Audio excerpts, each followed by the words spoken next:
Hey, everybody, welcome to the first and probably the best episode of the Matt Faletra Show. I'm Matt Faletra. We're here with Kevin Hallinan, the bar manager over at Soma in Beverly, Mass. A couple of things we wanted to cover this week on the show. One is, the bar scene and the music scene on the North Shore, Massachusetts. It's been a wacky ride, and I wanted to cover that. But basically, this show is going to be about anything and everything. We're blessed to have Kevin as our first guest. He was late because he was walking his dog. If you're going to be late, walking your dog is probably the best excuse you could possibly have. Well, I needed to go out, so... Dogs are better than people. Yeah, he was looking at me really intensely, so I figured I'd do that. Yes, this is happening, sir, whether you like it or not. Right. Kind of look. And he performed very well. He did. Did he? Was he a good boy? Yeah. Well, that's fantastic. Two bags. Two? Oh. No. Yeah. I always bring two. Always bring two. You never know. Well, in case you have to go. Well, that and He goes. You just kind of hold it underneath. Yes. I understand. Yeah. But it works. So, Kev, you've been involved in the music scene as well as the bar scene for the last few decades. Yeah. And I remember. Well, so you and I both started drinking in the '90s legally. Ish. Yes, legally. Right? Yeah. Legally. I mean, I started at a very, very young age. Yeah, I understand that. Yeah. So what I recall the bar scene at that time being pretty aggressive. I mean, I remember we had places like Dodge Street. There were several venues where bands were playing original music. What do you recall from those days? I mean, Salem was the place to go back then. I feel like it was. Beverly really, had a couple places like the old Grovers, which I never frequented. I think I was a little too young. But in Salem, they had Bleachers, they had, the Philly, they had the Red Room, Dodge Street. Yeah. There was 5 or 6 pretty good venues to see live music back then. And I feel like back then too, there was people would sell shows out at like the VFW or the Elks. Right, and that's kind of what we're limited to now as far as musicians go, as far as local musicians, is like with the lack of venues. There's rooms available, but you need to rent them. You need to bring PAs. There's a lot of work that goes into it. Back then, everybody had their own PA. The band would just set up and play, and most of the time they were built-in crowds. Yeah. People would just go out and they didn't care who was playing. We just want to hear some live music. Yeah, let's just do it. And there weren't many DJs and karaoke nights and all that stuff. It was mostly live music. And I feel like once the 2000s hit was when karaoke, correct me if I'm wrong, I feel like that's when like karaoke started to rear its, I'm not going to say ugly head because it's fun. It's a good time. People enjoy themselves. Right. People can also be just terrible singers. They can. And I think it attributes it to, the changing culture because, nowadays I think people want to be more involved personally in their entertainment as opposed to just showing up and listening to a band. Yeah. I think it's with the things that the climate, as far as the culture's changed, people, they feel left out if they're not involved. Yeah. It's weird. That's why you have so many damn hecklers at comedy clubs. Yeah, and things like everybody that. wants to be part of the show, and showing up to see a cool band or whatever. I mean, people still do it. And I just don't think that they have the opportunity to do it as much anymore, and I think the culture has changed because of it. Well, I think partially as we move forward in time, we've pretty much lost every venue in Beverly, to be honest. I mean, pretty much. Last one I think was Spotlight. Spotlight was the last place that I think, as far as a consistent local or even regional lineup was set up. It was a big enough room. The PA was half decent, and it was just, there was room. Yeah. That's the biggest thing. Chianti pops up every now and then. Rich will open for a band or a birthday party.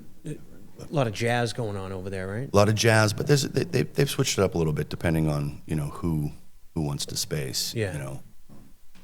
But they used to be pretty consistent. Yeah, well, they were open. jazz. They were open 7 days a week. Music 7 days a week. Right. Which is aggressive. That's really aggressive. It's not usually feasible financially to have 7 days a week of music because you got snowstorms, you got Sunday holidays, you got all this and that, and then you have to remain inconsistent on when the music is. So a lot of people will just be like, we're going out to dinner. Oh, we can always go to County and hear some music. Right. And that was constant. But since COVID and County pretty much doesn't open really at all unless it's a special event. There's really nowhere to walk around and hear live music. And a lot of people give me the excuse, well, there's the Cabot, there's Larkham. I'm like, those are theaters. Yeah, Those aren't local venues. No. For upcoming musicians that are want to start a band and play music and play their own stuff, or even a cover band or whatever. You're not gonna play the Cabot. No, you're gonna go to like Capone's. Right. You're gonna go to like 100 to 200, seat venue or capacity venue. Now we have places, and again, it looks like Salem is really where you gotta go. Even for, then, say Opus Underground. That's closed. That's closed. Yeah. How about that? They closed that. That was the only place my band played in Salem. Oh wow. And then you have the Mercy, which is tiny. Right. And then Longboards. Longboards will have bands upstairs very infrequently, I guess. And what is it? The Brodies will have a band, but it's very tight. Now, Longboards is now in the larger space. They used to be in a small little space in Pickering Wharf in Salem, and now they're where the old Finns used to be, or Chase House way back in the day. Yeah, that's going. And now back. Longboards is in there, which is about a five-fold increase in their space, I think. Right. Well, when they moved from the old spot to the used to be Finns, and then it turned into something. I can't remember what it was. The Finns moved over to the other spot. Right. Where Victoria Station used to be. And God, we there's a little Pickering Wharf history. Old men on the porch right now. I know.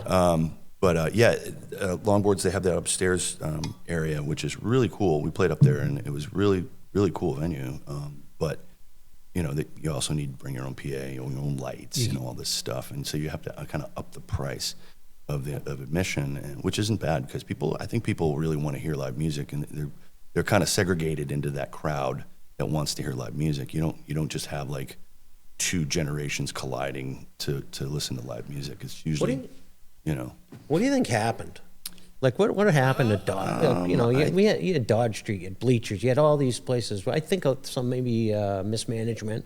I can tell you, the owner of Dodge Street might not have had the best accountant. Yeah, mismanagement is usually what happens. I think what happened was they started building condos above all these places, and they received a lot of noise complaints right off the bat. And my stance on that is, if they build a club below where you already live, you have a gripe. Right. If you move in above a music venue, what do you think is going to happen? All you're thinking is, I can't wait to get rid of this place. And that's crap. Yeah. You're a bad neighbor. You knew full well that it was going to be loud and there was going to be people and everything, but you still did it anyway. And the builders, obviously, I think that they had a foresight to know that they probably were going to get rid of the clubs. Right. Selling condos is much more lucrative. Which is genuinely what happened. It's pretty much what happened. Yeah, and it's happening in Beverly as well, because there's been a lot of places that have tried to do live music, like when Railside tried to do it. A bunch of other places tried to do it, and all they got was complaints. Yeah. So they had to stop the music at like 10 or 9:30. Like, what? That's when places start. Come on, you know what I mean? Like, people getting off of work, they're having dinner, they're getting showers, and then they want to hear live music. It's already 9:30. I'm not going to lie, like 10 o'clock's my bedtime. These days.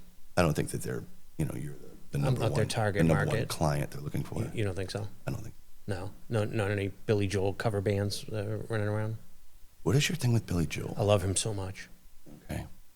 I mean, I don't hate him. I understand. He's got some really nice tunes. He's got some lovely bath time songs. So Walk down memory lane every time you go see him. you you have been in the bar business as well for the last few decades. I have. Several decades, I'm going to say, because Inadvertently, yeah. you're very old. He doesn't look it. He's very old. Am I older than you? Yeah, by a year. By 1 year. It doesn't look it. No, I am. I have the body of a 98-year-old woman. It's We terrible. all know that. Yeah. My mom could probably run. She would kick my. Yeah. She has a walker too. I have a walker. I just don't break it out. Do you have the tennis balls? I do have the tennis balls. Yeah, it makes it for an easy slide. It's so much nicer, Yeah. and I can't believe we're starting to talk about walkers. You don't catch it on like the corner of like No. a board and it's just ass over tea kettle. Oh, it's righteous. I'm not gonna lie. Yeah. Yeah. Usually I have a cane. What's the language barrier? Is there no language thing? Oh, you can say whatever you want. Oh, okay. Yeah. I mean, I don't normally cuss like a sailor. Right. Yeah. Sometimes I think it's you should get your point across. You mean business. Yeah, I agree with you 100%. Yeah. So the bar business has definitely changed right along, I think, with the music scene as far as, what the clientele expects, what they, again, being a part of the experience, wanted to commandeer the bartender's time. Mm-hmm. I hate people that do that. I do that a lot. Yeah, you do. Yeah, I do that a lot. But if we actually, before we get off the music scene, though, producer Jon is from Austin, one of our favorite towns. I lived there for a year. And Jon, what would you say? I mean, the music scene has never gone away in Austin. No.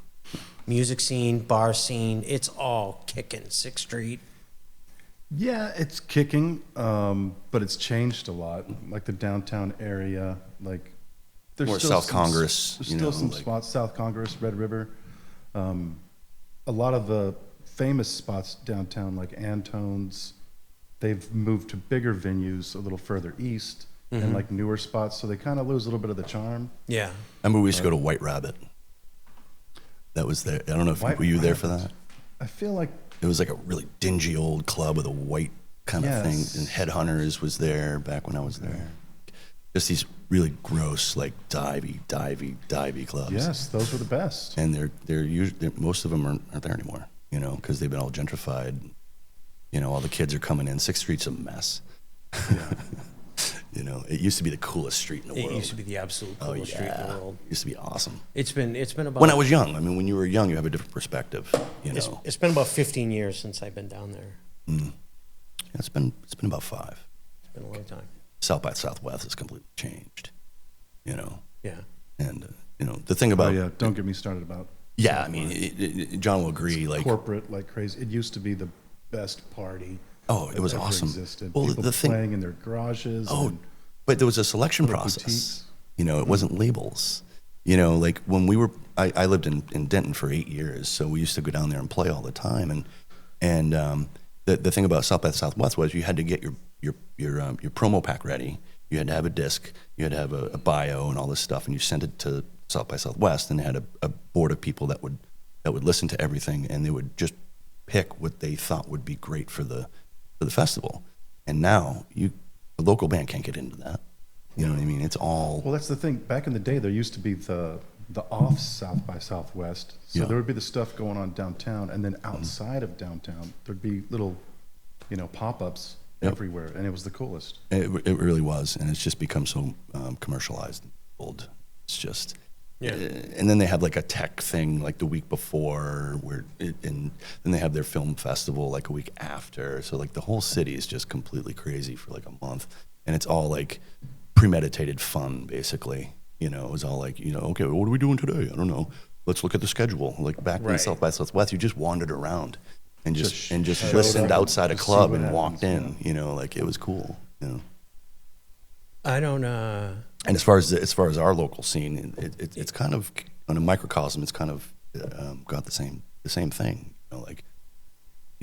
Local bands that nobody knows about can't get booked anywhere. Right. You have numbers to show it. Right. Unless you want to book your own venue. Right. And usually back in the day, there would be a 3-band bill. So what you'd do is this is the way I learned how to do it when I was down there, is you had your headliner band that you knew was going to draw at least half the club. Yeah. And then you had your middle band that was middle support that could draw people from either outside or inside, the area. And then the first band was someone you were trying out, and you got like $50, and you got no door. And if you Right. didn't bring in 30 people, you never played there again. Right. And that was kind of the cutthroat thing, and that brought people you got to see 3 different bands. Now it's like, with the time constraints, you can't really even have 2. No. You have one band that plays for 2 hours, and that's pretty much it. Yeah. You can't have that, because and then there's 20 minutes in between bands to set up and everything, and nobody goes out at 7 o'clock and goes home at 1 anymore. And not a lot of places are bringing in the one guy with a guitar or 2 guys. It's just not. Yeah, I mean, it's not the same. because you'd have to make it feasible. I mean, you're going to pay a couple of guys to play the guitar. You're going to pay them $100 a piece, which isn't much, but for musicians, if you want to play, that's what you got to play for. And for that $200, you're going to have to bring in enough business to not only pay the band, but to make a profit. Right. And you can do it, but a lot of the owners are just like, why? Yeah. Why would I do that? Why wouldn't I just stay open and leave that section where the people are, where the musicians are, and put people there for a table, and I'll make drinks. $300 off that table that night, Right. or $400 in profit off that table that night, instead of paying someone $200 to play. So that's the problem. The owners have to be able to want to do it, for the good of the scene. Yeah. It's tough. I think as that music scene changed and almost declined in a way, the type of bar, the type of hangouts have also ridiculously changed. Yeah. They were, places where who remembers O'Neill's over in Salem? I mean, that was a place you'd go, and it'd just be packed every night. They would also have music too over there. They still do. It's mostly Irish on the weekends, Irish music, which is great. They have like a kilty band in there or something with some, and people come and sit in and sing, and it's really cool. But again, it's like during the day, and there's families there's kids running around, and Right. it's not really the scene. Kids are the worst. Don't have kids. Well, I mean, I don't mind kids. It's just cool kids. I Right. like cool kids. I don't like kids that run around my restaurant, Run around and knock scream. over servers and pee everywhere. What about I feel like that the bar scene has definitely gotten a little more sophisticated. I feel like over the last at least 20 years. Yeah, it's got we more. want to go back that far. It has. It's got more labeled as far as like everybody has to be completely different from each other. Yeah. There's no real. I mean, which is good. Because it lowers the competition level. But if you want something, you have to go here. If you want something else, you have to go here. If you want something else, you have to go here. Which is good, but it kind of levels the competition. Kind of the service goes down, like the quality goes down, because they know this is the only spot you can get this. Right. It's the only spot you can get this. It's the only spot you can get this. So I think if there was more competition, whenever a new restaurant opens up, I'm totally for it. Yeah. The more the merrier. Because I mean, you got to think, if it's in the same area, what do they put at McDonald's? They put a Burger King next to it, and they put Right. a Wendy's next to it. Right. In terms of destination. Yes. Let's go get some crappy fast food. Well, we have six choices right here. Right. And that's how I think the restaurant industry should go in most places, because you come and you park, and then you decide where you want to go. Right. As opposed to, I have to drive here, and then we have to take an Uber here, and then we have to take an Uber over here. If we had like 5-6 restaurants that you could walk to, which we kind of do, and then had a venue or 2 in that area, Right. it would be huge.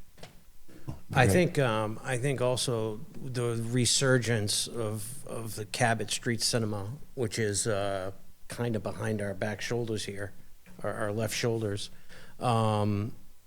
that has increased. When the shows go on there, a lot of these downtown restaurants get full. We do. When they have good venues. When they have good acts. Right.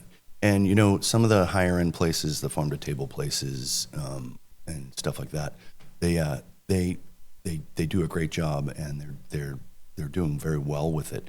But when you have an influx of people from out of town that doesn't make reservations, whatever, the bar scene is killer. That, and you have to crank. Yeah. Because you got to get people in and out of your place before the show. Right. And, you know, a lot of places just have a hard time doing that sometimes. You know, it's good and it's bad because on the weekends, if you have a big show there, and you're already like booked to like, you know, 9 o'clock, then it's all people have to sit at the bar. They're scrambling to get something to eat. Right. You know, they got tickets at 8. And they don't really realize that every single person almost in that restaurant is doing the same thing. Right. They're like, we got to get something to eat because the show's coming up, you know, and whether they're late, I mean, the parking is always an issue. Yes. So like a lot of our reservations are late, so it kind of throws a monkey wrench into the situation with the parking. But a lot of people are Ubering now, which is better. Safer. Yeah, it's safe. Well, of course, it's safer, but it's also better because it's not it doesn't jam up everything so much. Right. But it is good. But when everyone comes in at once before a show, it really jams up the system to where all the restaurants have to decide like what we're doing. You know, like do we have a wait? You know, we have to crank this. We have to get 3 seatings before the show starts. Right. From like whenever the restaurant opens, like say 4 to 8, you have 4 hours to get 3 seatings, and you can do it, but you gotta know what you're doing to do it. Yeah, and like you said, you have to crank. You have to. You be able have to to get the crank drinks up, because- you have to be able to. And that's how you make your money. That's how the restaurant makes their money. That's how the employees make their money. You got to crank, but you got to do it efficiently. It's like a controlled rage almost. Yeah. You know, you got to do it efficiently. You don't have time to talk to people and schmooze people. You just got to. I mean, you got to just get the drinks out, get the food out, and give the best service you possibly can and the best Right. consistency you possibly can within a short period of time. Right. So it's a challenge. You want to chat with your bartender? Go on a Tuesday. Yeah, yeah. I mean, and you know, I get it all the time. You know, it's like I'm 5 deep and I got this dude I hadn't seen from high school for 10 years. And he's like, hey, Yeah. we came in to see you. We're going to the show. Hey, come over here. Give me a hug. I'm just like, dude, F off, man. Like come in on like a Exactly. Monday, you know, or a Tuesday or Right. a Wednesday, like, and we'll talk, you know, all you want. Or just maybe shoot me a text, you jerk, you know, or next time you're going to a show, let me know. It looks like everybody comes in and goes, hey, you know, it was good to see you. We want to hang out. I'm like, well, you're out tonight. You could have texted me and told me, hey, take the night off. We're going to a show. Let's hang exactly. out. But that usually doesn't happen because it's just easier to come in and just, you know, slap me around a little bit and then go to your Well, show. the other thing I like about what's going on in the bar/theater scene is this. We have a legit proper comedy club now in Beverly, Yeah. Mass, called Off Cabot. It is, yeah. And I've actually been in there. I'm going tomorrow night, but I've been there. My buddy Zach works there, yeah. Yeah, I went there for New Year's. We had dinner over at Soma, and then we went over to Which was lovely. It was lovely, Yep.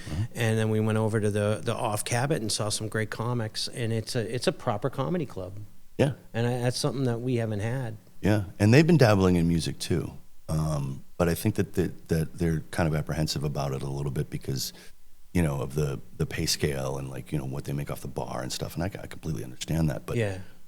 you know, comedy clubs usually, you know, in my estimation, and you could probably attest, is you have to sell a lot of drinks. You sell a lot of drinks. You got to sell a lot of drinks. Yeah. The best way to sell drinks is to not have people sitting down all the time, you know. Like Right. music sells way more drinks.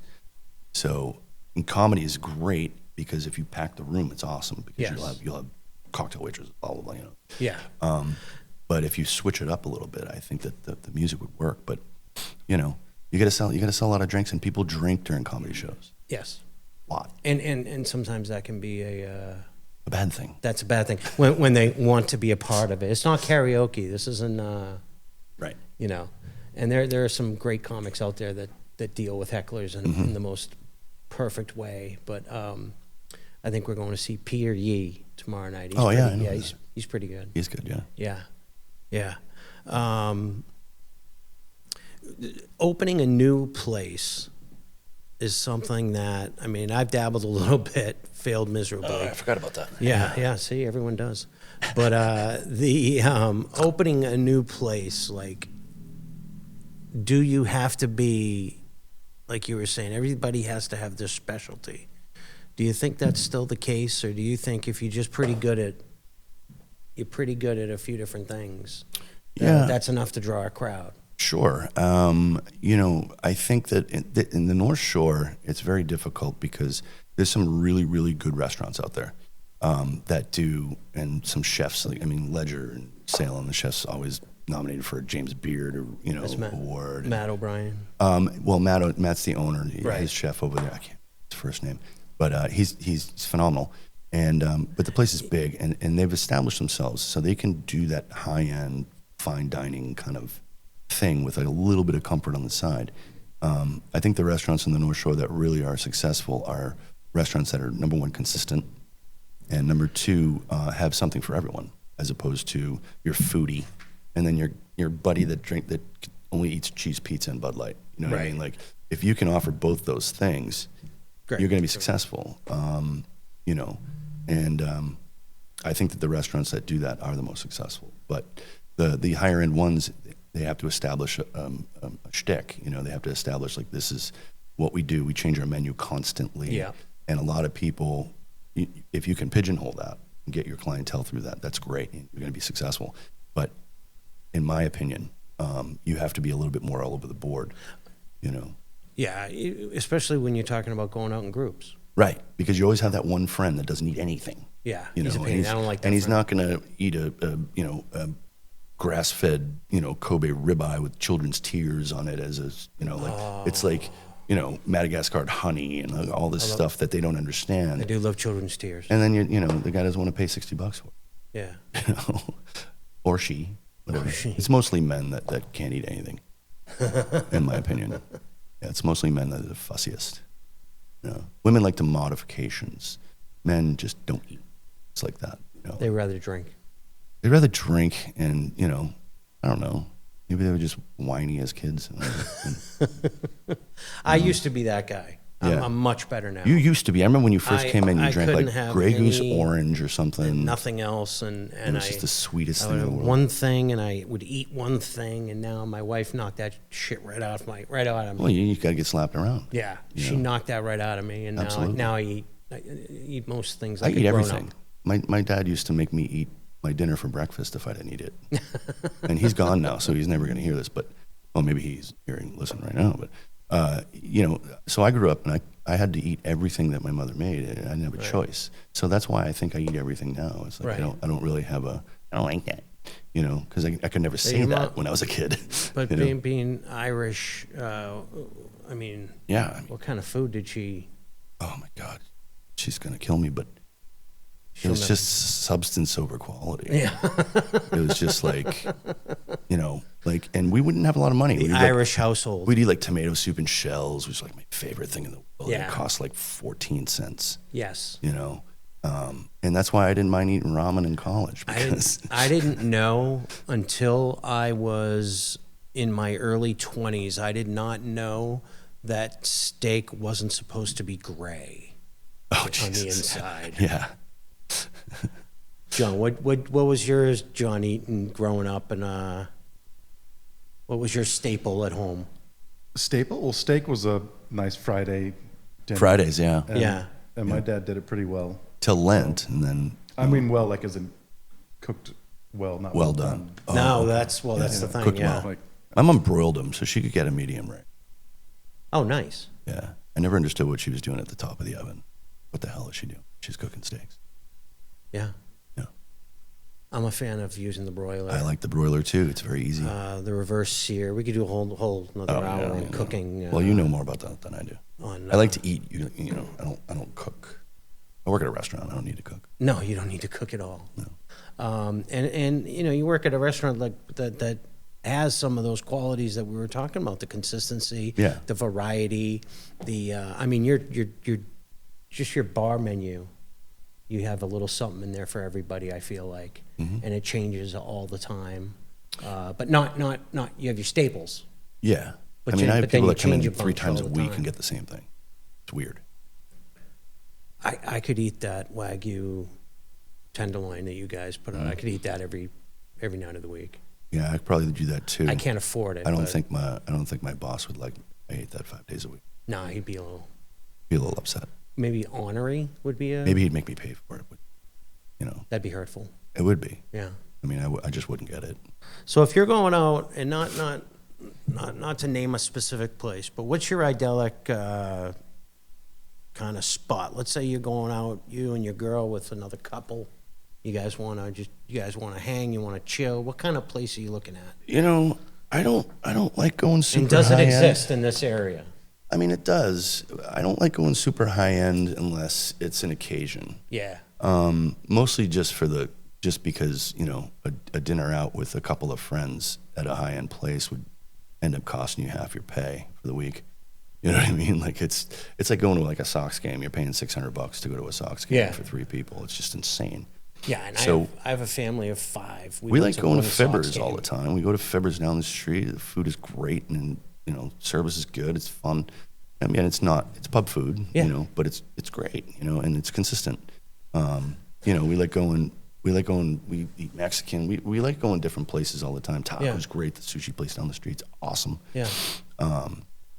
John actually took me to a place down the street here, a taco place or a Mexican place right on the corner. Oh, right on the corner. Well, they used to be in La Melrose. Cuchara? Yeah. Yeah, they used to be in Melrose. What's a it very called again, famous John? place in Melrose. La Cuchara? Yeah. Cuchara, yeah. That was I had a really, really great lunch with you the other day. The company was a little iffy, but the food was spot on. I thought it was terrific.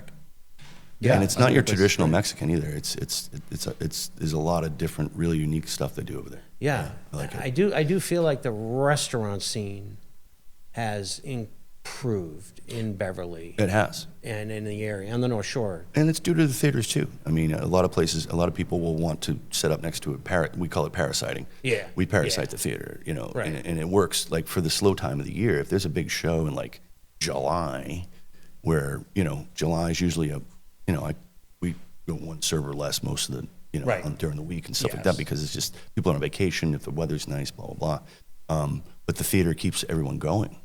The theaters keep everyone going through the tough areas like February, stuff like that, school vacation and stuff And like hey, that. they're bringing in the tops. They're bringing in Paul Reiser. Are you kidding me? Paul Reiser. I thought They're he already bringing in played. Paul Reiser. I thought he already played. Yeah, he played like last week. Oh, he played last week? How did Yeah. it go? Did you go? I didn't go. Oh. I just watched some You know how it reruns was. of Mad About You, and I'm fine.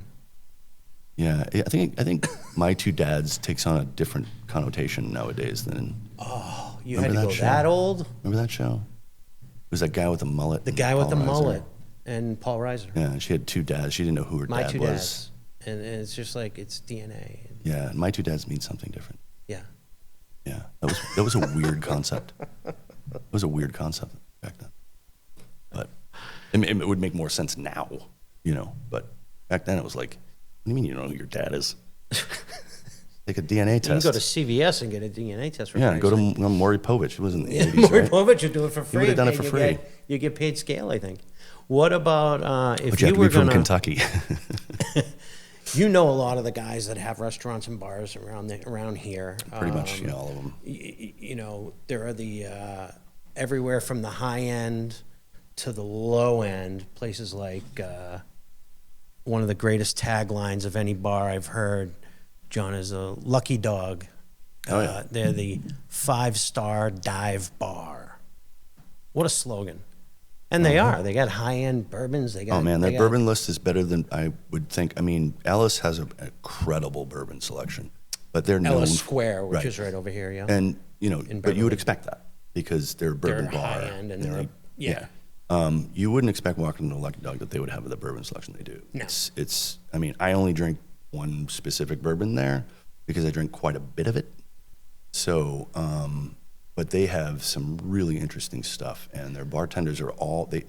The funny thing about the bartenders there is that all of them come from high-end bars, craft bars, and most of the time they're popping Bud Lights and they're filling beers and everything. Yeah. But if you ask them to make it, they can make anything you want, and it's a really unique place. I went in there one day hoping to catch. I know the owners a little bit. You're very good friends with the owners, And all the employees and the wait staff and the barbacks and You go there a and lot, the door people. is what you're yeah, saying. I mean, my thing with that is, if I may interject a little bit, is the fact that when I go to a different town or a different city, whatever, and I don't know anybody, we're on vacation or we're just like visiting friends, I will go up to a restaurant similar to mine or similar to that. And I will ask the bartender that works there the most and be like, where do you go after work? Yeah. And they'll usually say, oh, we all go down here. Everybody in the there's always a bar where the restaurant industry goes to, especially the people that work at restaurants and not late night bars like we do. I was gonna say, I feel like that's the place, spot. right? Yeah. And so you're going to get a good scene. It might not be the cleanest, coolest place. Not that like it's not clean, it is, but you want to experience that culture on its own. Yeah. In real time. Yeah. And had that visceral experience of going to where the locals go to have fun. I sat down at that bar a couple of months back. I was just looking for something to do. I just went and sat down. I was a one and done, and I said, you know what? I'm gonna shot of bourbon. And he goes, you can't walk in a place like this and say you want a shot of bourbon, because we have bourbons from $7 to $90 or even higher. Yeah. And I'm like, okay, thank you. How about $11? And he's like, I got you going for $11. And he poured me something. And it was delicious. Yeah. I enjoyed it very much. Little Buffalo Trace or something. But it's I want to say it was like Bullet or something. I don't know. It was it was all right. It was good. What's your bourbon? You said you go and you drink it a lot, because I'm sure it's got to be a half decent price. Price performance. To tell you the truth, in my bourbon love affair that's been going on for 20-something years now, I used to be into like high-end bourbons, and now as I get older, maybe my palate's destroyed, but I've found some medium to low price bourbons that I like just as much. Throw a couple at me. Throw one at me. Buffalo Trace is a good one. Yeah. Eagle Rare is a good one. To tell you the truth, Evan Williams Bond, which is one of the cheaper bourbons you can get. It's 100 proof. Has been rated as one of the highest cheaper bourbons in the world. Nice. And that's what I drank a lot of during COVID. Handles, because we weren't doing anything. What else was it going to do? Let's talk about COVID for half a second, because what I thought was interesting about COVID was you were making cocktails and delivering them to people's homes, right? I was, yeah. They had changed the rules a little bit to allow restaurants to try to survive. And Governor Baker, he changed the rules. He was very smart and realistic about what was going on at the time. I think it was just pure necessity. Yeah. I don't necessarily know if they wanted to do it, but they had to. They didn't want all these places going out of business either. That would have been the kiss of death. Yes. If we couldn't, sell alcohol and deliver it to people. And a lot of restaurants closed because they didn't have the wherewithal, the foresight to realize that. And my owners were very, very smart about it. And we used all our servers and bartenders to become delivery drivers. So we were able to keep them. Right. And delivering cocktails, it took more to package it up than to make them. So that was the crappy part of it. But it was worth it. And driving around town, man, with nobody around, man, it was weird. Yeah. And I learned more about this city than I ever have in my entire life. I was like, where the hell am I? So you were, I mean, because you're the man over there on the bar. I mean, you were over there. You were making the drinks and delivering them. And delivering the food and stuff. Sure. I wasn't making the food, but I was. No, you were packaging all of that up. It was quite an food. operation, man. It was like a war room type operation. It was weird. Yeah. But we did it, and it was. I wouldn't say COVID was fun, but there were certain aspects of COVID that I will remember as a really good time because of the situation we were in. We made it. A lot of people made it better for themselves by coming up with different ways to get through it. Right. And we heard about these pods, of like people, like 8-10 people that wouldn't talk to anyone else, wouldn't touch anyone else. As long as they were all healthy, they could hang out, and have movie nights and card nights and stuff like that. And that aspect of it was kind of cool. So we had my 5. Yeah. I have myself, my wife, and 3 daughters. I'm surprised you survived COVID. And what's interesting? They finally broke down and would play games with me and allow me to join. Oh, that's nice of them. It's like those old 70s commercials where the mother comes over and they're like, "Can I play?" And they're like, "Mom, no, you're a mother." Mom. They would call me mom. It was so embarrassing. wrong. It was really I can't wrong. believe that happened. That was so wrong. But they, we also had an addition. We had someone that had helped me when I did have a restaurant who managed with me, and she's become part of the family that actually you work with now, Lacey. Yep. So we had I basically had 4 daughters plus the wife. Mm-hmm. Lacey's a great I girl. mean, yeah, she's tremendous, and I felt like it brought us a little bit Of course. closer together. Yeah, I think people actually had human contact for once. Yeah. And it was actually supposed to be the opposite, where we weren't supposed to have contact. Right. Everybody was fist pumping, nobody was shaking hands, nobody was hugging. Yeah. There was a lack of human contact, and I think that the small little factions of people that were together actually was better for everything, because you actually had to talk to each other. And the other thing that happened was the actual package stores were, it's the best they've ever Should have done. invested in Cappies or Total Wine. Total Should have Wine. Are they invested in all private? that Yeah, stuff, they because public? they were the I'm not only sure. businesses that were crushing it. They were just absolutely crushing it. They delivered, and they, and I mean, people drank during. Well, they COVID. also do. I don't blame them. I'm glad they did. Yeah, I mean, I was with my family the whole time. Yeah. What are you gonna do? I mean, I was with my girlfriend at the time, and we would just do puzzles and drink. That was it. And watch, and watch TV shows. Yeah. Like every day we'd have binge another show. Right. And it was like, I mean, you got to do some stretching or something. You got to like go out and walk around. And So after a couple of weeks, we were like, my joints are just gonna. A lot of places went out of business during COVID. I mean, the places that were smart, the places that figured it out, your place and certain others, they were able to manage. A lot of places went under. You had to pivot. How do you feel like, I mean, if another COVID hit us like in next year, COVID hits again, Here's the deal on that. like are people gonna do even better? I don't think people are going to adhere like they did before. I think a lot of people are just going to be like, I don't care. I'm not doing this again. I'm not doing this again. I've heard that from so many people. Yeah. And these aren't like the people that were like sick, situated in the South that were just like, we don't care. Right. Because that's what happened.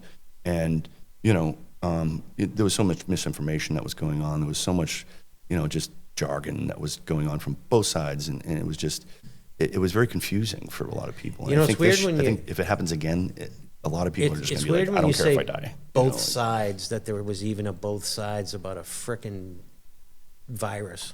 Yeah. But that's a testament to There should be one side, that what the actual scientists say. absolutely. That's a testament to people's comfortability.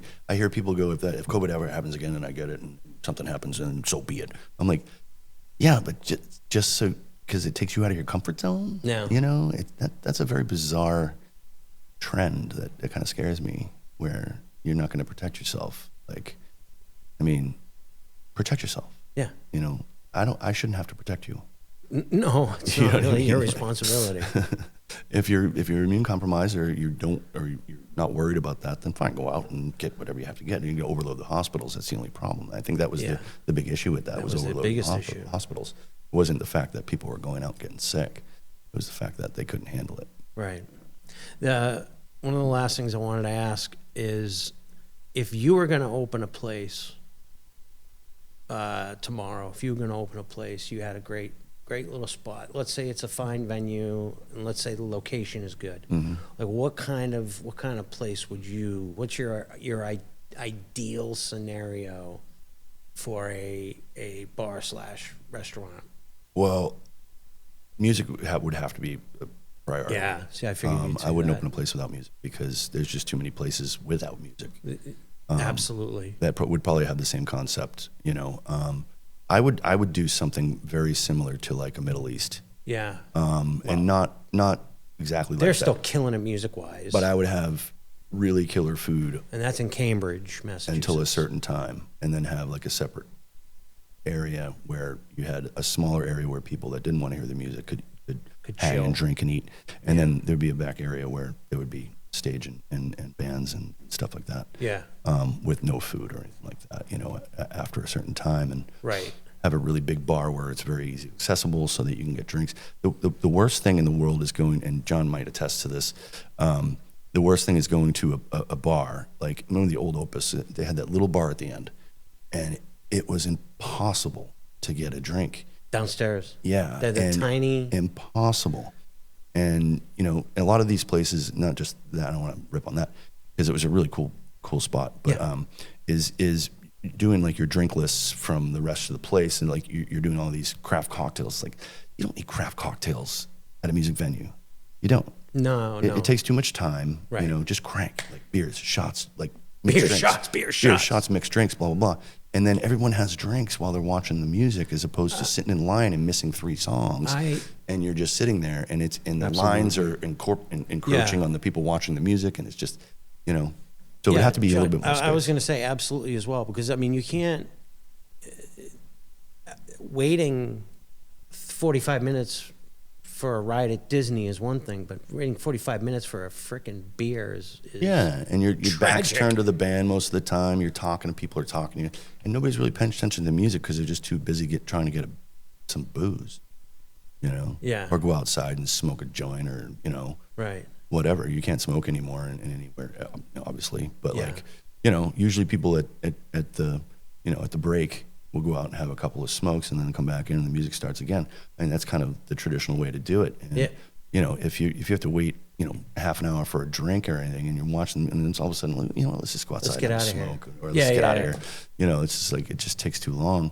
And to have a place that was just geared towards cranking drinks out so that people could enjoy and the experience of seeing the live music for 90% of the time instead of 50% of the time, Right. is exactly ideal. But that would take some thought to positioning certain things in the What room. kind of food would you have? Very, very simple, small menu that has enough on it to appease 60% of the people that want to eat there. Sure. You can't appease 100%. No. It's just not possible. No. But a smaller menu that has things that are easily eaten. Right. You know, you don't want, you know, 3 different types of utensils. You want something you can pick up and eat. Right. You know, or just sit down and eat it real quick, or something that's just easy to ingest. I can so to envision. speak. I can envision the place I'd hang out there. I feel like. Yeah, I mean, the worst thing in the world is like, you know, getting in a fist fight with a sandwich. You know, it's like, you know, you need like 3 different napkins. It's like, you know, that's like people would have like burgers that are just like spreading over the sides and everything. Oh, Right. it's delicious. Try to eat it. Yeah. You know, you have to, and then all of a sudden you're eating a burger with knife and fork, and nobody wants to do that. No, nobody wants to do that. Nobody wants to do And It's just not. Why would you get a I burger? like doing that. Do you Yeah. really? I love it. I don't like to get my hands greasy. I See, eat that's a my, lot but of that's my weird point. food. You know, like that's my point. I mean, like, you don't want to fist fight, eat a burger. You know, like, you know, it should be a sandwich. I could see you then eating those tacos that I had down the street with a fork and knife. Or would you? Do you eat pizza with a fork and knife too? Do you eat pizza with a fork and knife too? If it's really greasy. Oh, okay. I don't like getting. Hit the button. But there's a lot on the pizza. We can't hear Oh, you. sorry, you couldn't hear me. Tacos, hands, pizza. Sometimes with knife and Depends. fork. Depends. Yeah. How greasy okay. it is. I get that. Because if you get a pizza with like a bunch of crap on it, and it's like, I don't care how well you do it. If it's just heavy, spilling over it'll the spill edge. over. Yeah, I get it. You know, I totally get it. I like to bring the plate up to my face, which is not. That's not the proper etiquette. I actually do that. I like to do that as well. But I Yeah. generally do it at home. Yeah, it's kind of like licking the bowl at a restaurant, you know? I mean, yeah, you're complimenting the chef in other countries, you know? They're like, you go to Japan and slurping is apparently it's white, you know, means you like it, or you burp or something after it's over. That's like oh, that was really good kind of thing, you know? But here, that doesn't work. No, that doesn't work at all. No. That doesn't work at all. I think we've had. I think we've pretty much covered. I mean, this was a great talk, man. Yeah. I really appreciate you taking the time. Appreciate it. Kevin works over at Soma in Beverly, Mass, which is one of my favorite spots. I know the owner very well. His husband and wife. They just fantastic people. Mm-hmm. They run a good spot. Got a really good crew over there. He's had it forever. 21 years 21 this years. July. It's been Soma for 21 21 years, years right? this July, yeah. And that's how long we've known each other.